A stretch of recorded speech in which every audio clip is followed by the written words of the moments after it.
KNR news కి స్వాగతం. ముందుగా ముఖ్యాంశాలు. తెలంగాణ చరిత్రకు వారసత్వ సంకేతం. పుస్తక ప్రదర్శనల ద్వారా భవిష్యత్ తరాలకు సంపద. అసెంబ్లీ మీడియా పాయింట్ వద్ద మాట్లాడుతున్న బీఆర్ఎస్ ఎమ్మెల్యేలు.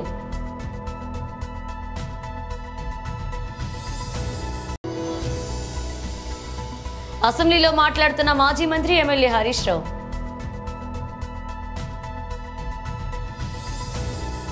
కోనసీమ అంబేద్కర్ జిల్లా రావులపాలెం మండలం కోమరలంక గ్రామంలో వేమన ఝాన్సీ కుల వివక్షకు గురైంది. ఈ సంగతి తెలుసుకున్న ఆంధ్రప్రదేశ్ రాష్ట్ర గౌడ సంఘ మహిళా అధ్యక్షురాలు రాజుల పార్టీ కళ్యాణి తన భర్త శివప్రసాద్ హుటాహుటిన ఆమె దగ్గరకు వెళ్లి ఆమెకు అండగా నిలిచారు. ఈ సందర్భంగా రాజుల పార్టీ కళ్యాణి మాట్లాడుతూ వేమన ఝాన్సీ అనే గౌడ కులానికి చెందిన యువతిని గత సంవత్సరం క్రితం కాపు కులానికి చెందిన హరిబాబు అనే వ్యక్తి మాయమాటలు చెప్పి దొంగతనంగా వివాహం చేసుకుని సంవత్సర కాలం అంతా శారీరకంగా అనుభవించి అన్ని విధాలా వాడుకుని ఈరోజు నాకు సంబంధం లేదు అంటున్నాడన్నారు. ఆమెకు పోలీసులు సరైన న్యాయం చేయని పక్షంలో రాష్ట్ర వ్యాప్తంగా గౌడ సంఘ కుల కదులుతుందని, ఆమెకు న్యాయం జరిగేంత వరకు ఆమెకు అండగా ఉంటామని స్థానిక గౌడ సంఘ నాయకులు, మహిళా సంఘాలు, గ్రామస్తులు ఆమెకు న్యాయం జరిగే వరకు పోరాడతామన్నారు. ఈ కార్యక్రమంలో రాజులపాటి శివప్రసాద్, గౌడ సంఘ వర్కింగ్ ప్రెసిడెంట్ మట్టా వీరబాబు గౌడ్, మిద్దె ఆదినారాయణ, గంగాధర్రావు, నంగేగడ్డ రంగారావు గౌడ్, మార్గార్ని సుశీల, రాజులపాటి బద్రి పాల్గొన్నారు. అందరికీ నమస్కారం. కోనసీమ జిల్లా అంబేద్కర్ జిల్లా అయినటువంటి రావులపాలెం మండలం కొమరంలంక గ్రామంలో వేమన ఝాన్సీ అనే అమ్మాయి ఒక సంవత్సర కాలంగా కాపు కులస్తులకు చెందిన హరిబాబు అనే అబ్బాయిని ప్రేమించడం, ఆ అబ్బాయి సంవత్సరం నుంచి ఆ అమ్మాయిని శారీరకంగా అన్ని విధాలా కూడా ఆ అమ్మాయిని అన్ని విధాలా వాడుకుని పెళ్లి చేసుకుని దొంగచాటుగా పెళ్లి చేసుకుని తీసుకురావడం, వారింట్లో చెప్పినందుకు వారి తల్లిదండ్రులు అంగీకరించకుండా ఆ అమ్మాయిని బయటికి గెంటడం, ఆ అమ్మాయి మనస్తాపం చెంది సూసైడ్ చేసుకోవడం, ఇవన్నీ కూడా ఆ అమ్మాయి చాలా ఇబ్బందులకు గురై చనిపోవాలని నిర్ణయం తీసుకున్న సమయంలో ఇక్కడ ఉన్నటువంటి స్థానిక పెద్దలు కానీ, గౌడ సంఘం పెద్దలు కానీ, అలాగే బీసీ సంఘాల నుంచి ఇతరితర అన్ని మహిళా సంఘాలు వచ్చి ఆ అమ్మాయికి ఈ రోజున మద్దతుగా నిలబడ్డాయి. ఈ రోజు ఆ అమ్మాయి కోరుకునేది ఒకటే, ఆ అబ్బాయితో నాకు వివాహం కావాలి, నేను ఆ అబ్బాయితోనే జీవిస్తాను అని చెప్పి ఆ అబ్బాయిని చెప్పడం జరిగింది. మేము కూడా కుల పెద్దలుగాను ఈ రోజున అందరూ మహిళలకు సపోర్ట్ గా మేమంతా కోరుకునేది ఏంటంటే ఆ అమ్మాయికి మ్యారేజ్ ఆ అబ్బాయితో చెయ్యాలి. ఈ రోజున మేము అందరూ స్పందించిన విషయాన్ని పోలీసు వారు కూడా ఏమని పిలుపునిచ్చారంటే, సీఏ గారు పిలుపు మేరకు మీరందరూ కలిపి వస్తే రేపొద్దున పెద్దలతో మాట్లాడి ఆ అమ్మాయి వివాహానికి మాట్లాడదాం, అటువైపున ఇటువైపున వచ్చి పెద్దలు మాట్లాడుకోండి అని చెప్పడం జరిగింది. ఆ పిలుపు మేరకు ఈ రోజున ఇక్కడ జరుగుతున్నటువంటి నిరాహార దీక్షను ఆఫ్ చేసి తాత్కాలికంగా రేపు ఆ అమ్మాయికి న్యాయం జరిగి తీరాలి. జరిగిన పక్షంలో ఆ అమ్మాయి తరపున ఈ రోజు వచ్చిన పెద్దల కన్నా రాష్ట్రం మొత్తం, స్టేట్ మొత్తం కదిలొచ్చి ఆ అమ్మాయికి న్యాయం జరిగే వరకు కూడా పోరాడతామని చెప్పి మీడియా ముఖంగా తెలియజేస్తున్నాము. ఈ రోజున గౌడ సంఘం మహిళా అధ్యక్షురాలుగాను వైఎస్ఆర్సీపీ పార్టీ తరపు నుండి కూడా మేము హామీ ఇస్తున్నాము. ఈ విషయాన్ని ఇంతటితో వివాహం చేసి ఆ అమ్మాయికి న్యాయం జరిగితే పర్వాలేదు, లేకపోతే మేము మాజీ సీఎం గారు అయినటువంటి జగన్మోహన్ రెడ్డి గారి దృష్టికి కూడా తీసుకువెళ్లి ఈ అమ్మాయికి న్యాయం జరిగేలాగా పోరాడతామని చెప్పి మీడియా ముఖంగా తెలియజేస్తూ నిందితులు ఎంతటి వారినైనా కానీ శిక్షించాలి, బాధితురాలికి న్యాయం జరగాలని చెప్పి మీడియా ముఖంగా కోరుకుంటున్నాం. ఎన్టీఆర్ జిల్లా మైలవరం నియోజకవర్గం ఇబ్రహీంపట్నంలోని ఐశ్వర్య గ్రాండ్స్ అపార్ట్మెంట్స్ లో సహస్రిక ఆటోమొబైల్స్ ఏసీ ఆథరైజ్ డీలర్స్ ను శాసనసభ్యులు కృష్ణప్రసాద్ శుక్రవారం ఉదయం ప్రారంభించారు. ఈ సందర్భంగా శాసనసభ్యులు కృష్ణప్రసాద్ మాట్లాడుతూ మారుతున్న కాలానికి అనుగుణంగా శాస్త్ర సాంకేతిక రంగాల్లో విప్లవాత్మక మార్పులు చోటు చేసుకున్నాయన్నారు. అందులో భాగంగా అన్ని రంగాల్లో యంత్రాల వినియోగం పెరిగిందన్నారు. వేగంగా పనులు జరిగేందుకు యాంత్రీకరణ ఆవశ్యకమన్నారు. ఇక్కడ ఏసీఈ డీలర్షిప్ ఏర్పాటు చేసిన సహస్ర ఆటోమొబైల్స్ యాజమాన్యానికి శుభాకాంక్షలు తెలిపారు. ఈ కార్యక్రమంలో ACE vice president Manish Hunda, Sahasraka automobiles యాజమాన్యం, స్థానిక నాయకులు పాల్గొన్నారు.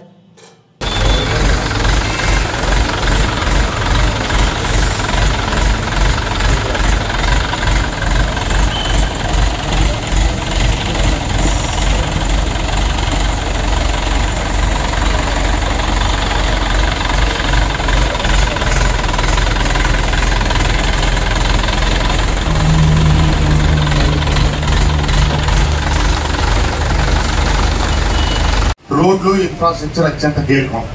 దాంట్లో ఒకప్పుడు కూలీలతో మనుషులతో చేయించే స్థానంలో ఈరోజు శరవేగంగా పనులు సాగటానికి యంత్ర పరికరాలు, సాంకేతిక పరిజ్ఞానం ఉపయోగించాల్సిన అవసరం. మన నవ్యాంధ్రప్రదేశ్ పక్కనే అమరావతిలో పెద్ద ఎత్తున కొత్త అభివృద్ధి కార్యక్రమాలు, పనులు ప్రారంభమవుతా ఉన్నాయి. దాంట్లో భాగంగా ఈ ఆంధ్రప్రదేశ్లో తొలి ఏస్ షోరూమ్ వాళ్ళు ఇక్కడే ప్రారంభించడం మనకు సంతోషకరం. తప్పకుండా నవ్యాంధ్ర నిర్మాణంలో ఈ ఏస్ కూడా కీలక పాత్ర పోషించాలని ఆకాంక్షిస్తూ ఈ డీలర్షిప్ యాజమాన్యం ఎవరైతే మన మురళీ గారు ఉన్నారో సోదరులు, వారికి I wish you all the best. తప్పకుండా మీరు మీ కంపెనీ, ఎందుకంటే మేక్ ఇన్ ఇండియాలో భాగంగా పూర్తి స్వదేశీ పరిజ్ఞానంతో మన భారతదేశంలోనే హర్యానాలో తయారవుతున్నటువంటి ఏస్ కంపెనీ చాలా పెద్ద కంపెనీ. అంటే మనకు మామూలుగా ఈ రకమైన ఎక్విప్మెంట్ చూడగానే దాని పేరు జేసీబీ అంటాం. అది ఏ మేకైనా కావచ్చు, టాటా కావచ్చు, ఏస్ కావచ్చు, ఇంకోటి కావచ్చు, జాన్సన్ కావచ్చు, ఇట్లా రకరకాల కంపెనీలన్నింటి కూడా మనం జేసీబీ అనంతటి ప్రాచుర్యం కలిగిన స్థానంలో ఈరోజు ఏస్ గట్టి పోటీదారుగా నిలుస్తా ఉన్నారు. మన స్వదేశీ కంపెనీ కాబట్టి మనం వారిని ఆదరించవలసిన అవసరం ఉంది. తప్పకుండా దాంట్లో భాగంగా ఈరోజు క్రేను తొలి వాహనాన్ని మన మైలవరానికి సంబంధించిన సోదరుడు వేములు బాబు గారు కూడా తొలి వాహనాన్ని డెలివరీ తీసుకోవటం సంతోషకరం. తప్పకుండా ఈ కంపెనీ పురోభివృద్ధి సాధించాలని మన సోదరుడు మురళీ గారి ఆధ్వర్యంలో ఈ రాష్ట్రంలో రెండోది, మూడోది కూడా డీలర్షిప్లు ప్రారంభించాలని చెప్పి ఆకాంక్షిస్తూ ఈ కార్యక్రమానికి నన్ను ఆహ్వానించిన యాజమాన్యానికి, కంపెనీకి, కంపెనీ ప్రతినిధులకి, సోదరులందరికీ నా ధన్యవాదాలు తెలియజేస్తూ సెలవు తీసుకుంటున్నాను. జై హింద్. భారత రాజ్యాంగ నిర్మాత డాక్టర్ బిఆర్ అంబేద్కర్ ను అవమానపరిచేలాగా కేంద్ర హోంమంత్రి అమిత్ షా చేస్తున్న వ్యాఖ్యలు ఆర్ఎస్ఎస్ మనువాద భావాచలానికి నిదర్శనమని, అంబేద్కర్ బీజేపీకి ఉన్న అక్కసుకు నిదర్శనమని సిపిఐ ఎన్టీఆర్ జిల్లా కార్యదర్శి దోనేపూడి శంకర్ విమర్శించారు. భారత రాజ్యాంగంపై ప్రధాని నరేంద్ర మోదీకి విశ్వాసం ఉంటే తక్షణమే అమిత్ షాను కేంద్ర మంత్రివర్గం నుంచి బర్తరఫ్ చేయాలని దోనేపూడి అన్నారు. రాజరాజేశ్వరి పేటలోని డాక్టర్ బిఆర్ అంబేద్కర్ విగ్రహానికి క్షీరాభిషేకం చేసిన సందర్భంగా దోనేపూడి శంకర్ మాట్లాడుతూ దేశానికి లౌకిక రాజ్యాంగాన్ని అందించిన బాబాసాహెబ్ అంబేద్కర్ ను ఏకంగా పార్లమెంట్లోని అమిత్ షా అవమానించడం బీజేపీ, ఆర్ఎస్ఎస్ అసలు స్వరూపానికి, మనువాద భావాజలానికి నిదర్శనమని ఆగ్రహాన్ని వ్యక్తం చేశారు. దేశవ్యాప్తంగా నిరసనలు వ్యక్తం కావడంతో తన వ్యాఖ్యలు మీడియా తప్పుదోవ పట్టించిందని, నెపాన్ని మీడియాపై నెట్టి తప్పించుకోవాలని చూస్తున్నారని, తాటి చెట్టు ఎందుకు ఎక్కావంటే దున్నపోతుకు గడ్డ కోసం అన్నట్లుగా ఉందని ఎద్దేవా చేశారు. పార్లమెంట్లో రికార్డులు పరిశీలిస్తే అమిత్ షా మాట్లాడిన మాటలు తెలుస్తాయని, అంబేద్కర్ను అవమానించిన ఆయనపై చర్యలు తీసుకోవాలని డిమాండ్ చేశారు. లౌకిక రాజ్యాంగాన్ని పరిరక్షించవలసినటువంటి హోమ్ మినిస్టర్ అమిత్ షా పార్లమెంటులో భారతరత్న, భారత రాజ్యాంగ నిర్మాత, రాజ్యాంగాన్ని ప్రసాదించినటువంటి గొప్ప మేధావి, ప్రపంచ మేధావిని తోలనాడుతూ వ్యంగ్యంగా అంబేద్కర్ జపం చేయకపోతే ప్రతిరోజు హిందూ దేవులను పూజించవచ్చు కదా అని చెప్పి కామెంట్ చేయటం, ఇది మనువాద సిద్ధాంతకర్తలైన ఆర్ఎస్ఎస్ భావజాలానికి చెందిందేమో కానీ భారతదేశాన్ని ప్రేమించేటువంటి వారు, లౌకికత్వాన్ని ప్రేమించేటువంటి వారు, భిన్నత్వంలో ఏకత్వాన్ని ప్రేమించేటువంటి వారు, భిన్న జాతులు, భిన్న కులాలు ఉన్నటువంటి భారతదేశంలో అంబేద్కర్ భావజాలం హర్షించదని చెప్పేసి సందర్భంగా తెలియజేస్తుంది. కాబట్టి ఇవాళ లెఫ్ట్ లాల్ని కలయిక ఈ దేశానికి ఎంత అవసరం అని చెప్పేసి ప్రజలందరూ భావించినటువంటి సమయం. అందువల్ల వెంటనే తక్షణమే రికార్డ్స్ నుంచి ఇవాళ అమిత్ షా ఖండం చేశాడు. వక్రీకరిస్తున్నారు పత్రికలు అని చెప్పేసి, అది జర్నలిజం మీద తోయటం అనేటువంటిది తాడి చెట్టు ఎందుకు ఎక్కవరితే దూడగడ్డి కోసం అన్నట్టు ఉన్నది. కాబట్టి పార్లమెంట్ రికార్డ్స్ని ఓపెన్ చేస్తే ఆయన అమిత్ షా ఏం కామెంట్ చేశాడు అంబేద్కర్ పైన తేటతెల్లమవుతుంది. కాబట్టి పార్లమెంట్ రికార్డ్స్ నుంచి తొలగించాలి. ఇమీడియట్లీగా బేషరతుగా నరేంద్ర మోడీ ఏమాత్రం లౌకిక రాజ్యాంగం మీద వాళ్ళకి విశ్వాసం ఉంటే, కాన్స్టిట్యూషన్ మీద విశ్వాసం ఉంటే, భారత స్వతంత్ర పోరాటం మీద విశ్వాసం ఉంటే తక్షణమే అమిత్ షా బేషరతుగా క్షమాపణ చెప్పించాలి నరేంద్ర మోడీ. లేని పక్షంలో అతన్ని అవసరమైతే మంత్రివర్గం నుంచి బర్తరఫ్ చేసి బీజేపీ తమ నిజాయితీని నిరూపించుకోవాలని చెప్పేసి సందర్భంగా డిమాండ్ చేస్తూ తక్షణమే బేషరతుగా క్షమాపణ చెప్పాలని కోరుతూ ఈరోజున దేశవ్యాప్తంగా వామపక్ష పార్టీలు, దళిత సంఘాలు, చేతివృత్తిదారుల సంఘాలు అనేక అభ్యుదయ కాముక లౌకిక వ్యవస్థను కాపాడాలని చెప్పేసి అమిత్ షా వ్యాఖ్యలను ఖండిస్తూ బాబాసాహెబ్ అంబేద్కర్ని తోడనాటాన్ని సహించమంటూ కూడా ఈ రోజున ఇక్కడ ఇదే ప్రాంతంలో అంబేద్కర్ విగ్రహానికి పాలాభిషేకం చేసి శుద్ధి చేసి అంబేద్కర్ లాంటి మనువాదులు అమిత్ షా లాంటి మనువాదులు ఈ దేశంలో మనం దాళరు అని చెప్పేసి కోరుతూ ఈ రోజున ఈ నిరసన దీక్షను తలపెట్టాము. నిరసన దీక్ష జయప్రదం అవ్వాలని చెప్పేసి ప్రతి ఒక్కరు కూడా కోరుకోవాలని చెప్పేసి విజ్ఞప్తి చేస్తాం. తెలంగాణ చరిత్రకు వారసత్వ సంకేతం పుస్తక ప్రదర్శనల ద్వారా భవిష్యత్ తరాలకు సంపద. 37వ Hyderabad book fair exhibition Yakub garu సభాధ్యక్షత వహించి ఈ కార్యక్రమాన్ని ప్రారంభించడానికి నాతో పాటు ముఖ్య అతిథులుగా సుప్రీంకోర్టు జస్టిస్ సుదర్శన్ రెడ్డి గారిని, శాసనమండలి సభ్యులు, తెలంగాణ ఐక్య కార్యాచరణ అధ్యక్షులు, శాసనమండలి సభ్యులు ప్రొఫెసర్ కోదండరామ్ గారిని, అదేవిధంగా సహచార మంత్రివర్గ సభ్యులు జూపల్లి కృష్ణారావు గారిని, సహచార మంత్రివర్గ సభ్యులు పొన్నం ప్రభాకర్ గారిని, పెద్దలు శ్రీరామచంద్రమూర్తి గారిని, తెలంగాణ సమాజంలో కీలకమైన ప్రముఖుల వ్యక్తులందరినీ ఈ కార్యక్రమానికి ఆహ్వానించి ఈ కార్యక్రమ వేదికలకు తమ కలం ద్వారా, తమ గలం ద్వారా ఈ సమాజానికి చైతన్యాన్ని అందించడమే కాకుండా ఈ సమాజం ప్రజా పోరాటాలు నిర్మించడానికి తమదైన ప్రయత్నం చేసిన కౌల కళాకారులను పేరు ఈ వేదికలకు పెట్టడం ద్వారా ఇక్కడికి వచ్చే పుస్తక ప్రియులకు పుస్తకాలలోనే కాకుండా ఇక్కడ ఉన్న వేదికల ద్వారా కూడా ఒక సందేశాన్ని ఇవ్వాలన్న ఆలోచనతో ఈ కార్యక్రమాన్ని నిర్వహించినందుకు నిర్వాహకులకు మనస్ఫూర్తిగా నేను అభినందనలు తెలియజేస్తున్నాను. ఆనాడు ఉమ్మడి ఆంధ్రప్రదేశ్ శాసనసభకు తెలంగాణ బిల్లును కేంద్ర ప్రభుత్వం పంపించి చర్చ పెట్టినప్పుడు నేను ఒక అంశాన్ని ప్రస్తావించినప్పుడు ఎవరో పెద్దలు సూచన చేస్తే, చరిత్రలో ఎప్పుడు గెలిచిన వాళ్ళు రాసుకునేదే చరిత్రగా ఉంటుంది, కానీ పోరాటంలో అసూలు బాసిన వాళ్ళు, పోరాటంలో అమరులైన వాళ్ళ గురించి చరిత్రలో కొంత నిర్లక్ష్యము, కొంత సమాచార లోపం ఉంటుంది. అది సాయుధ రైతాంగం పోరాటమైన,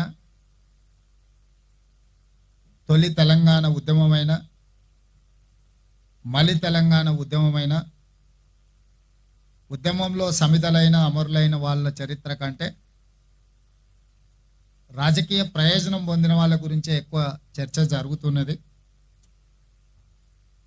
ఒకవేళ చరిత్రకారులు వాస్తవాలను చరిత్రలో లిఖించకపోతే వాళ్ళకు అన్యాయం జరుగుతుంది, సమాజానికి అసంపూర్తి సమాచారం చేరుతుంది.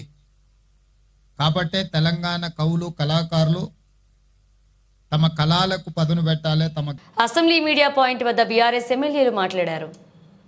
సభ లోపల మేము ఈ కార్ రేసింగ్ మీద మీరు సభలో చర్చకు పెట్టండి, మీ యొక్క వర్షన్ ఏదైనా ఉన్నట్లయితే మీరు చెప్పండి.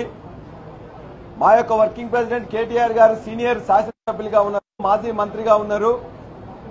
కాబట్టి వారి మీద మీరు ఏదైతే ఇవాళ కంప్లైంట్ ఇచ్చిండ్రో లేకపోతే కేసు పెట్టిండ్రో దాని గురించి మా వాదన మేము చెప్తామని చెప్పేసి అవకాశం ఇవ్వండి, చర్చ పెట్టని చెప్పేసి అడిగినాం.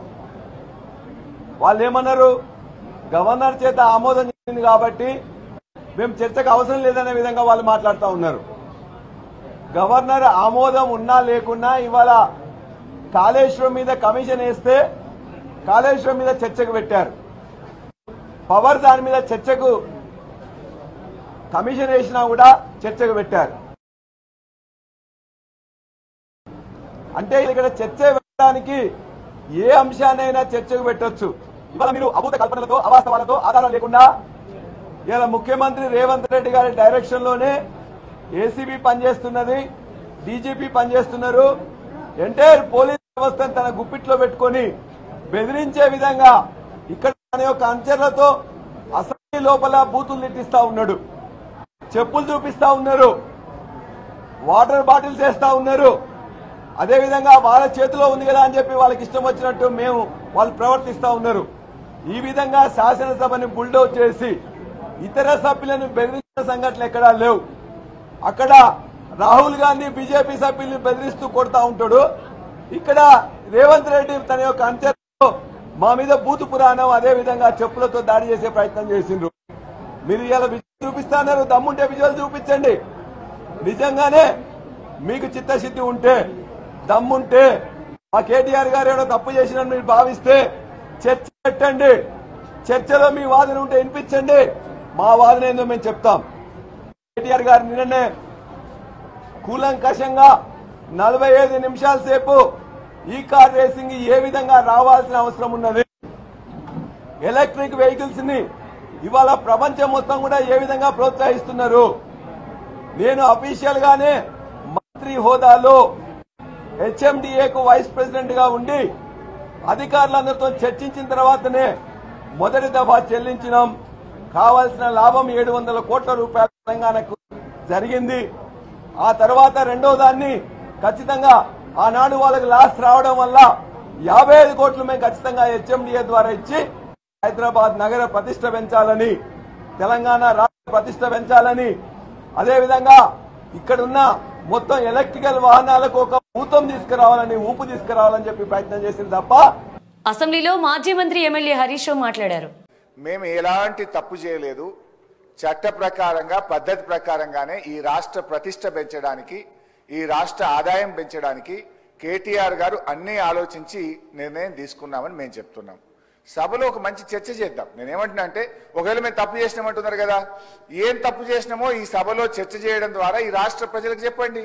మేము తప్పు చేయలేదు, మేము ఈ రాష్ట్రం కోసం చేసినామని మా నాయకుడు కేటీఆర్ గారు కానీ బీఆర్ఎస్ పార్టీ తరఫున మేము కూడా విషయాలు ప్రజల ముందు పెడదాం అంటున్నాం. మేము ప్రభుత్వాన్ని కోరేది మాకు స్పష్టమైన హామీ ఇస్తే మేము సహకరిస్తాం. ఇవాళ ఈ బిల్ తర్వాత చర్చ పెట్టారా, ఈ బిల్లు ముందు చర్చ పెట్టారా? ప్రభుత్వం తరఫున రెవెన్యూ మినిస్టర్ గారు ఉన్నారు, వారు లేచి సార్ ఒక్క మంత్రి కూడా సభలో లేడు సార్. మీరు చూడండి, శాసనసభ అంటే ఎంత గౌరవం ఉందో ఒక్క మంత్రి కూడా సభలో లేడు sir. I don't want to going to that. మేము అనేది ఒక్కటే, ఈ కార్ రేసింగ్ విషయంలో ఈ అసెంబ్లీ నడిచేటప్పుడు ఒక ఎమ్మెల్యే గారి మీద అక్రమ కేసు పెట్టిండ్రు. దయచేసి మీ ద్వారా కోరేది, ప్రభుత్వం చిత్తశుద్ధి ఉంటే మీరు పెట్టింది అక్రమ కేసు కాకపోతే వెంటనే ఈ సభలో ఈ కార్ రేసింగ్ అంశం మీద చర్చ జరపాలని మీ ద్వారా ప్రభుత్వాన్ని కోరుతా ఉన్నాం. సభ్యుడికి ఎందుకంటే సార్ ఒక కేసు పెట్టేటప్పుడు అసెంబ్లీ నడిచేటప్పుడు ఒక సభ్యుడి మీద అక్రమ కేసు పెట్టినప్పుడు ఆ సభ్యుడికి చెప్పుకునే అవకాశం ఇవ్వాలి కదా సార్. అది తప్ప ఒప్ప కేటీఆర్ గారికి మీరు అవకాశం ఇస్తే వారు మాట్లాడితే మీకు ప్రభుత్వానికి రాష్ట్ర ప్రజలకు కూడా ఒక క్లారిటీ వచ్చేటువంటి అవకాశం ఉంటుంది అధ్యక్ష. ఇది ముమ్మాటికి అక్రమ కేసు. కేవలం కేటీఆర్ గారు 420 మీ హామీలను ప్రశ్నిస్తుండే కనుక లగచెర్ల రైతులను ప్రశ్నించి బులెటిన్ ముగించే ముందు హెడ్లైన్స్ మరోసారి. తెలంగాణ చరిత్రకు వారసత్వ సంకేతం, పుస్తక ప్రదర్శనల ద్వారా భవిష్యత్ తరాలకు సంపద. అసెంబ్లీ మీడియా పాయింట్ వద్ద మాట్లాడుతున్న బీఆర్ఎస్ ఎమ్మెల్యేలు.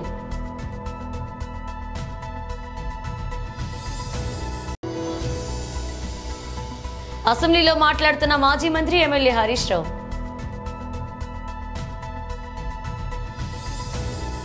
ఇవి బులెటిన్ అప్డేట్స్. మన అప్డేట్స్తో మళ్ళీ కలుద్దాం.